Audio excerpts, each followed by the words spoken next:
बड़े बड़े टुकड़े ले आओ। फिर उसको उन्होंने क्या किया, आग में तपाया, फिर उसको लोहे की दीवार उन दोनों के दरमियान तामीर कर दी और कहा कि काला हादा रहमतुम मिर रब्बी, ये रब की रहमत है जो मैंने याजूज माजूज को तुम्हारे पास आके हमला करने से रोक दिया। दरमियान में सीसा पिलाई हुई दीवार हमने खड़ी कर दी है। लेकिन फइज़ा जाअ वअद रब्बी, लेकिन फिर एक मर्तबा जब क़यामत का वादा पूरा होगा, मेरे रब का वादा पूरा होगा, जअलहु दक्का व काना वअद रब्बी हक्का, ये लोग इस दीवार को तोड़ के बाहर निकलेंगे और ये होकर रहना है मेरे रब का वादा। तो ये जमाना वो होगा जब ये तोड़ के बाहर निकलेंगे। अब मौजूद हैं, साइंस की आंख नहीं दिखती, कैमरे की आंख में नहीं दिखता, इसका मतलब ये नहीं कि नहीं है। ये कौन है? ये भी इंसान है, नस्ल इंसानी में से है। कहते हैं कि हजरत नूह के बेटों में से एक बेटा है याफिस बिन नूह।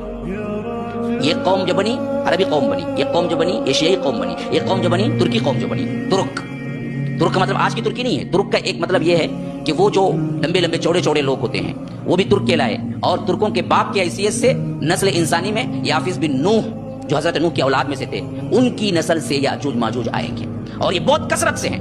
अल्लाह के रसूल सल्लल्लाहु अलैहि वसल्लम ने इनकी कसरत बताने के लिए फरमाया कि ये निकलेंगे, एक बहुत बड़ी दरिया होगी, पानी बह रहा होगा, और वहां जब ये गुजरेंगे तो इनका पहला आदमी यानी पहला याजूज माजूज का पहला आदमी उसमें से पानी पिएगा। जब आखिरी आदमी यहां से गुजरेगा तो वो कहेगा कभी यहां कोई पानी था, पी के सूख के खत्म हो जाएगा। जब इनका आखिरी आदमी दाखिल होगा वो कहेगा कभी यहां पानी था।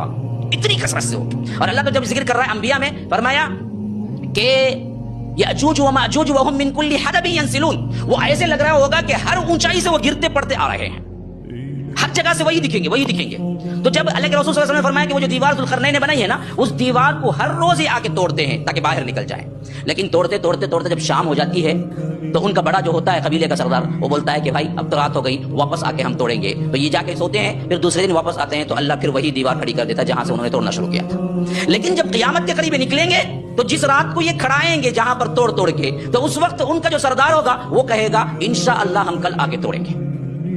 तो कल आके तोड़ेंगे, जब वो इंशाअल्लाह बोलेगा तो अल्लाह वहीं खड़ा के रखेगा जहां उन्होंने छोड़ के गए थे। तो वो दूसरे दिन आएंगे, बकिया दीवार को तोड़ेंगे और वहां से निकल के आएंगे।